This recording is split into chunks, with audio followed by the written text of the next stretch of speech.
Ngayon natuto na ako. Bukod sa natuto, masaya na rin ako kasi sa wakas, magkasama na ulit tayo. Marami akong plano para sa atin, lalo na ngayon na nagsasama na tayo. Anong mga plano yan? Tuwing day off ko, mag-out of town tayo.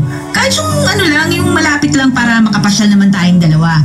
Sabi kasi sa nabasa ko sa Facebook, pampatibay daw ng relasyon yung mga pagta-travel. Pero rurupok wallet natin dyan kung tuwing day off mo ay nagta-travel tayo. Magaling naman ako mag-budget eh. Alam ko na kung paano pagkakasyahin sa ating dalawa yung gagastusin ko sa travel natin. Gagastusin mo? Hindi ako mag-aambag. Hindi kita papayagang mag-ambag. Akong gagastos sa lahat. Sa ating dalawa, ako yung lalaki eh. Saan naman mapupunta yung sahod ko? Nasa wallet lang. Hindi na sila aalis dun. Ito naisip ko lang naman. Ewan ko kung papayag ka. Ano yun? Paano kung mag-resign ka na lang sa trabaho mo? Ha? Bakit? Lagi ka na lang nagre-reklamo na hindi ka na masaya sa trabaho mo eh. Mababa yung sahod. Tapos hindi mo pa gusto yung ugali ng boss mo.